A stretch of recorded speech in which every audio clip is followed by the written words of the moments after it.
छठ आस्था, संघर्ष और उम्मीद। प्रेरक हिंदी कहानी। गांव की सुबह थी। सूरज की पहली किरण अब तक धरती को छूने नहीं आई थी, लेकिन गंगा किनारे की वो स्त्री सुनैना पहले से ही जाग चुकी थी। हाथ में टोकरी, माथे पर सिंदूर की लकीर और दिल में एक ही संकल्प, इस बार छठ मैं पूरी श्रद्धा से करूंगी, अपने परिवार की खुशहाली के लिए। लेकिन उसकी कहानी आसान नहीं थी। पति की नौकरी चली गई थी, घर की हालत बिगड़ चुकी थी और गांव में लोग कह रहे थे, इतनी गरीबी में छठ कर पाएगी भला। सुनैना बस मुस्कुराती और कहती, छठ पूजा पैसों से नहीं, विश्वास से होती है।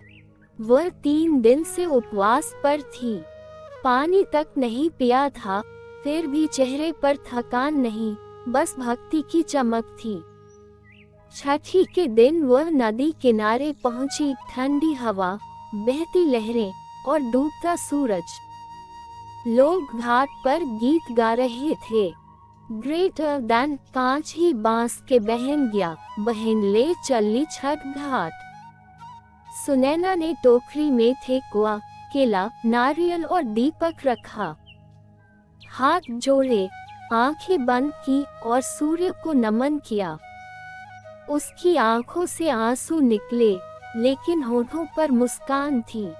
उसने कहा, हे सूर्य देव, मुझे बस इतना बल देना कि मैं हार न मानूं।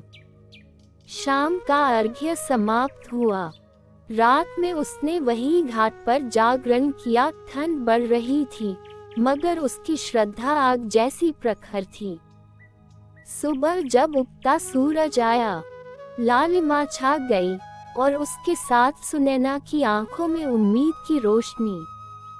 उसने दोनों हाथों से जल अर्पित किया और कहा, जिसने कठिनाई में भी आस्था न छोड़ी, उसे नया सूरज हमेशा रोशनी देता है। कुछ महीनों बाद सुनैना के पति को काम मिल गया। बेटी की पढ़ाई फिर शुरू हुई।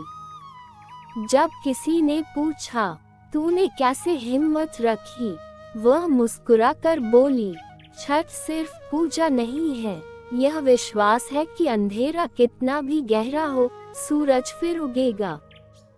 संदेश। Greater than. जब जीवन में कठिनाइयां बढ़े, तब हार मत मानो। छठ हमें यही सिखाती है, संघर्ष चाहे जितना भी हो,